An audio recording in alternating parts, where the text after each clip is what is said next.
예, 이제 민수기 마지막입니다. 한 목소리로 합독하시겠습니다.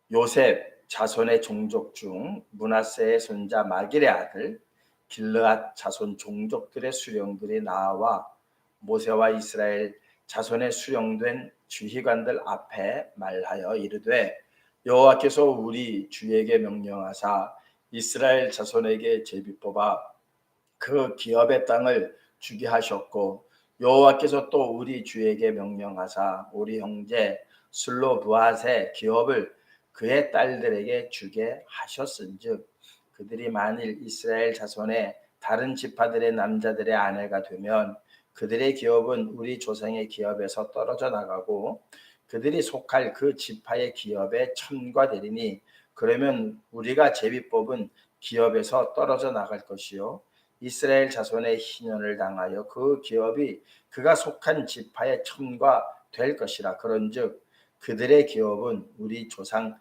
지파의 기업에서 아주 삭감되리이다.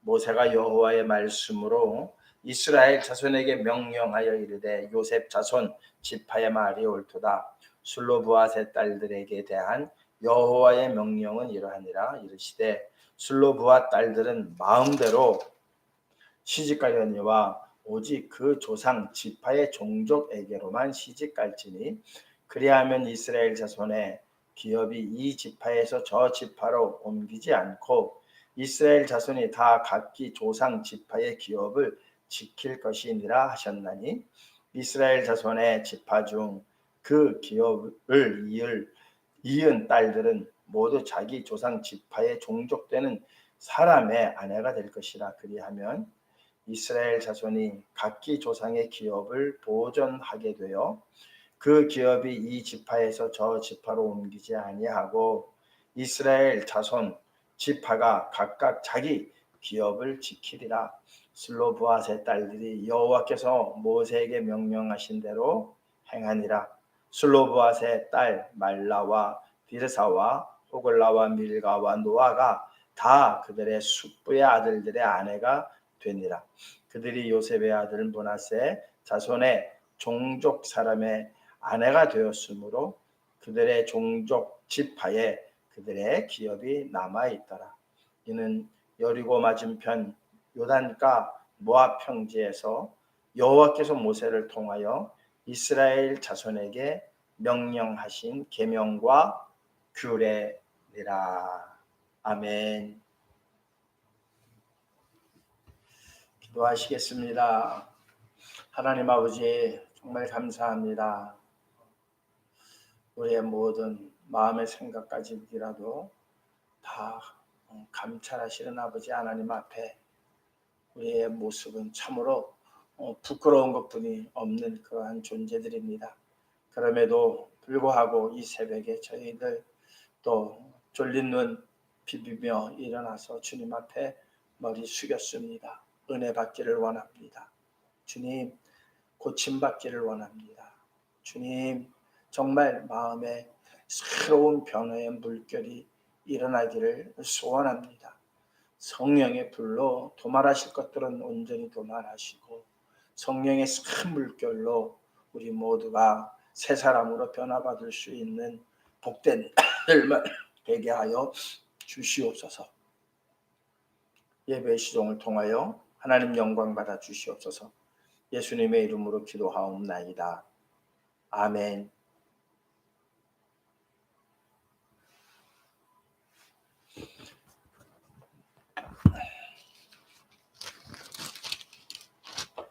예, 오늘 우리 장로님 기도문에 당연한 것들, 당연하다라고 생각하는 모든 것들을 버릴 수 있게 해달라고 그렇게 기도문 올려주셨는데요. 이 민수기 36장의 내용하고 너무 잘 맞는 말씀인 것 같아요. 이제 민수기가 오늘 끝나는데 참 끝나는 한 책, 한 권의 책이 끝나는 그 마지막 장에 좀 우리가 생각하기엔 좀 엉뚱한 것으로서 이 책이 마감되어지는. 근데 우리가 민수기를 쭉 물론 레위기도 출애굽기도 뭐 좀 중간 넘어가면서부터는 계속 율법, 네, 어떻게 또 제사법 뭐 이런 것들로 또 레위기도 넘어가고, 물론 중간중간에 짧은 스토리들이 이제 이렇게 들어가긴 했습니다만은 참 율법이 많이 이제 들어 있었어요. 그래도 중간중간에 그 스토리들이 들어가 있었기 때문에 그나마 이렇게 그냥 율법으로만 쫙 돼 있으면 참 우리가 힘들었을 거예요. 성경책 읽는 것조차도, 또 저 자신도 설교하기가 상당히 힘들었을 것 같아요. 그런데 율법하고 그래도 중간중간에 이제 이 스토리들이 들어가는 거는 그 율법을 주신 배경이거든요.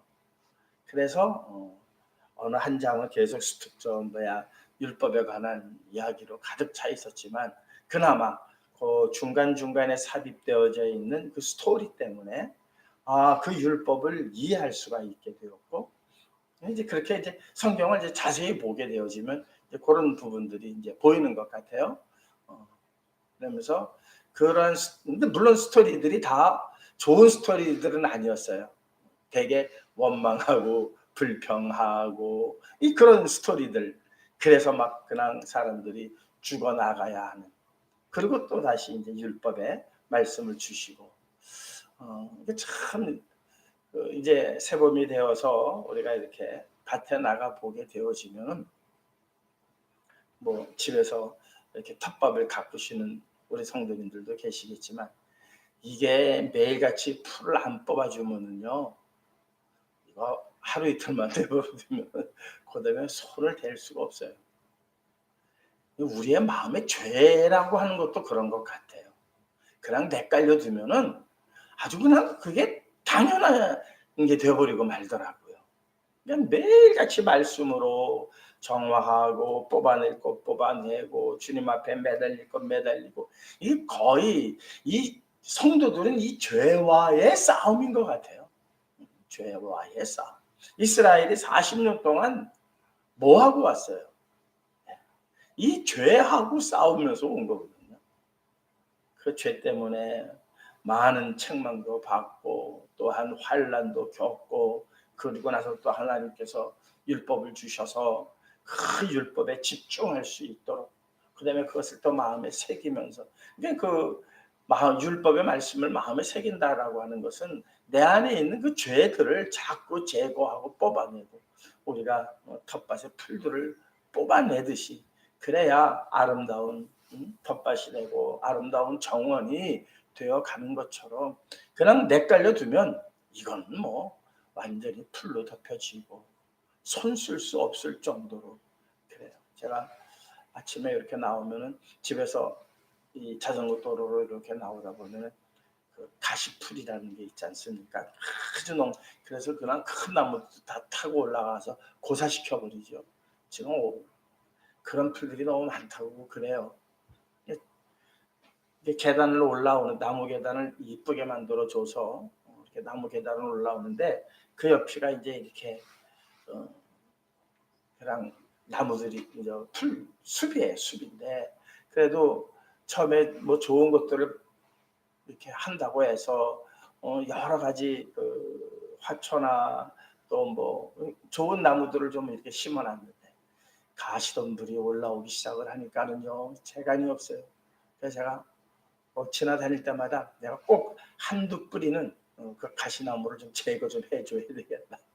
그래서 지금 제거를 하고 있어요. 그래서 어떨 때 막 소리 좀 이렇게 따갑게 하고 들어오는데, 그렇게라도 그걸 제거를 해야 다른 나무들이 살지, 그렇지 않으면은 1년만 지나면 다 그냥 고사돼 버리더라고요. 우리가 이렇게 늘 마음에 이 죄된 생각들이 불쑥불쑥 올라옵니다. 이런 것들을 이렇게 아침마다 새벽에 예배 드리고 함으로써 그 죄된 것들을 이렇게 뽑아내니만큼 그나마 이렇게 우리가 그래도 살아가는 거지, 그렇지 않으면요, 세상 사람하고 뭐가 다를 게 뭐가 있겠어요. 똑같죠. 똑같아요. 뭐 조금만 내가 불이익 생기면 화내고 그거 뺏긴 것에 대해서 억울하게 생각을 하고, 뭐 세상과 다를 게 없죠. 그렇다면 구별된다라고 하는 성도의 이름이 걸맞지 않은 거예요. 오늘 36장은요. 이제 슬로브앗이라고 하는 므낫세 이제 가문의 슬로브앗이라고 하는 그 사람이 있었는데 아들 없이 딸만 5을 낳았어요. 그러다 보니까는 앞에 한번 그런 말씀이 있었죠. 이 딸들이 모세에게 얘기를 합니다. 듣고 하나님께 기도하고 하나님께 받은 이야기들을 이제 그때 하죠. 그래서 딸들에게도 유산을 물려주게끔 처음에는 아들에게 가던 유산이 이제 딸들에게 가고 또 그 아버지 형제들 뭐 이렇게 해서 그 다 또 없다 보면은 그래도 그 중에 가장 가까운 친족에게 그 이제 유산이 물려지는 그 유산법을 한번 말씀을 드린 적이 있어요. 참 우리나라는 딸들에게 이렇게 유산이 넘어가기 시작한 게 얼마 안 됐어요. 그러니 이게 고대 시대에 이미 딸들에게도 유산을 넘겨주는 법을 이때 세웠다는 거는 참 획기적인 거죠. 그 시대에 무슨 여자들은 정말 수에 칠 가치조차도 없다라고 무시당하던 그 시대에 딸들의 존엄 또한 여성들에 대한 보호 조치가 이미 성경 안에는 기록이 되어져 있었습니다. 근데 이제 문제가 생기는 거예요. 이 딸들이 시집을 갔을 경우 그 유산이 어떻게 되느냐라고 하는 문제가 이제 나온 거예요. 그러다 보니까 그렇게 되니까 이게 또 그 낳은 아들에게 넘어가게 되어지고 또 10년이 되면은 시집간 그 집에 이게 재산이 넘어가게 되는 거예요. 하나님께서 원래 이스라엘에게 명하셔서 땅을 분배해 주셨을 때는 그 땅의 영역들을 지키게 하심이었거든요. 그래서 더하거나 덜하거나 할 수가 없도록. 그러니까 하나님께서 주신 축복의 어떠한 메시지가 담겨져 있는 것이죠. 그만큼 소중한 거예요. 그러니까 어떠한 그것이 땅으로서 투자 가치로서 소중한 것이 아니라 요즘 시대에 막 그냥 땅 투기들을 하고 그것을 세금을 안 내려고 편법을 쓰고 탈법을 하고 이렇게 어떠한 재산 증식의 일환으로 이 땅을 생각한 게 아닙니다. 이스라엘 사람들은 하나님께서 이스라엘을 축복하신 그 축복, 약속, 축복을 소중히 여겼기 때문에 그 땅을 소중히 한 것이지 오늘 이 시대처럼 그렇게 어떤 투기나 재산 증식에 있어서의 땅을 소중히 여겼던 건 아니에요. 그러니까 땅을 소중히 여겼다고 하더라도 우리하고의 개념은 전혀 다른 개념이죠. 그런데 이 슬로브앗의 딸들이 5명의 딸들이 그 다른 지파에게 시집을 가게 되어지면 그 땅들은 그 다른 지파에게 넘어가게 된다는 거. 당연한 문제 제기예요. 이렇게 참 모세가 그 얘기를 듣고 듣다 보니까 그 말에 일리가 있거든요. 그러니까 하나님께 기도했겠죠. 그리고 하나님께서 하신 말씀을 하는 거예요. 뭐라고 6절에 슬로브앗 딸들에게 대한 여호와의 명령이 이러하니라 이르시되 슬로브앗의 딸들은 마음대로 시집 가려니와 자기 좋은 사람을 택해서 마음대로 시집을 가려니와 그러나 한정을 져준 거예요. 어떻게? 그 조상 지파의 종족에게로만 시집 가라. 그러면 5딸은 그렇게만 하면 그 다음부터는 문제가 자연스럽게 해결이 되어지는 거죠.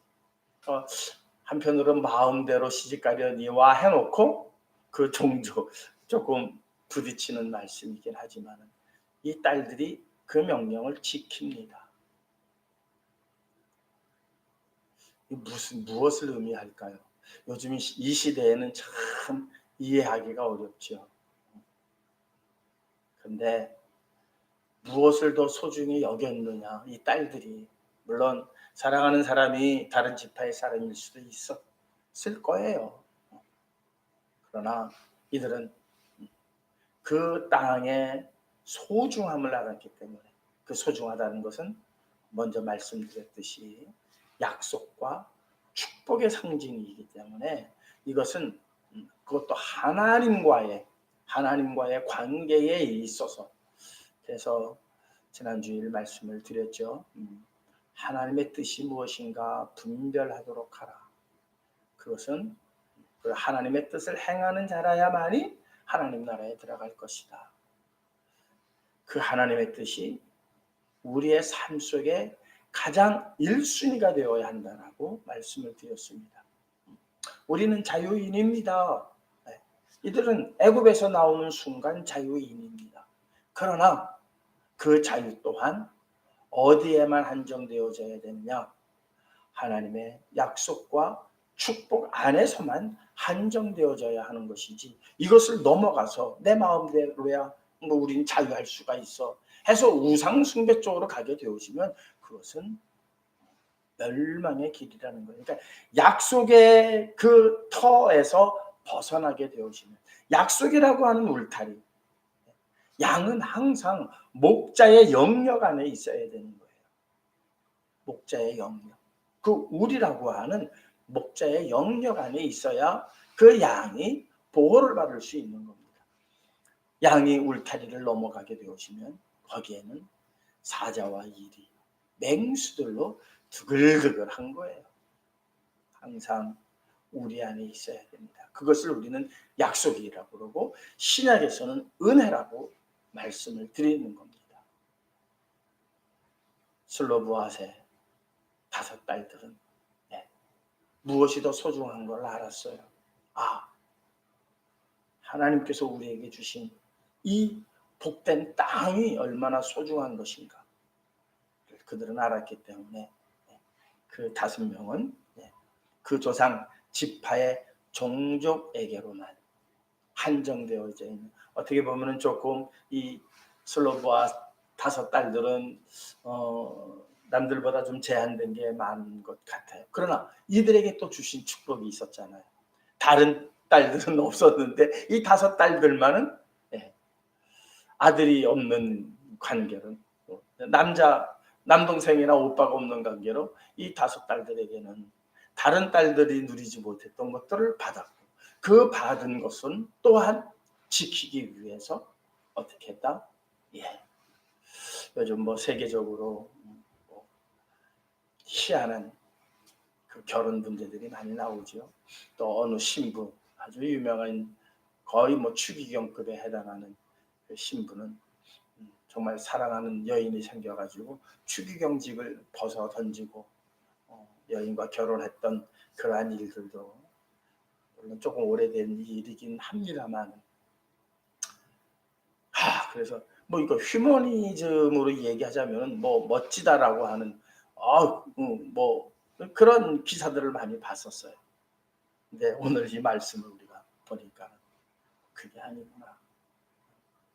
하나님과의 관계가 우선이지. 그 안에서 사랑하는 여인이고, 그 안에서 사랑하는 자녀고, 그 안에서 사랑하는 형제 자매지. 이 울타리, 이 하나님의 은혜, 약속이라고 하는 울타리를 넘어서부터는 멸망할 수뿐이 없는 우리의 연약함을 꼭 깨달으라고 아마 이 말씀을 민수기 마지막 장에다가 두지 않았나, 그런 생각을 합니다. 인간적으로는 당연하다라고 생각하는 것들, 이건 뭐 휴머니즘이죠. 휴머니즘. 이게 인간으로서 이게 당연한 것 아닙니까? 라고 하는 그 모든 당연시 되어지는 모든 것들을 은혜 안에서 우리는 과감히 포기할 수 있는 그러한 결단이 이 시간 함께 하시는 우리 성도님들 심령에 굳게 자리 잡히시기를 주님의 이름으로 축원합니다. 기도하시겠습니다. 하나님 아버지, 정말 감사합니다. 인간적으로 본다면은 우리가 당연시 여겼던 일들이 많이 있습니다. 그러나 그 당연하게 내가 취할 수 있고 내가 할 수 있다라고 하는 그 모든 것들을 또한 하나님께서 우리에게 주신 은혜를 함께 생각할 때에 그 모든 것과 상충이 되고 부딪힌다면 과감하게 당연시 여겼던 것들을 버릴 수 있도록 하나님 결단하게 하여 주시옵소서. 우리 장로님 기도하신 그 내용대로 우리 또한 한마음 한뜻으로 기도합니다. 저희의 이 기도를 받으시고 우리의 또한 결정과 결단이 정말로 주님 오시는 날까지 바로 세워져 나갈 수 있도록 하나님 인도하여 주시옵소서. 오늘 하루도 믿음 안에서 승리하게 하시고 말씀 안에서 승리케 하여 주시옵소서. 사랑 많으신 예수 그리스도의 이름으로 기도하옵나이다. 아멘. 하늘에 계신 우리 아버지여, 이름이 거룩히 여김을 받으시오며 나라의 마옵시오며 뜻이 하늘에서 이룬과 같이 땅에서도 이루어지이다. 오늘날 우리에게 일용할 양식을 주옵시고 우리가 우리에게 지진 자를 사해 준 것 같이 우리 죄를 사하여 주옵시고 우리를 시험에 들지 말게 하옵시며 다만 악에서 구하옵소서. 대개 나라와 권세와 영광이 아버지께 영원히 있사옵나이다. 아멘. 네, 우리 또 개인기도 하실 때 정말 하나님의 은혜와 또 우리가 당연히 하고 싶었던 일들과 부딪히는 모든 것들을 과감히 버릴 수 있게 해달라고 이렇게 간구하는 시간들, 개인기도 하는 시간 갖도록 하시겠습니다. 개인기도 하시겠습니다.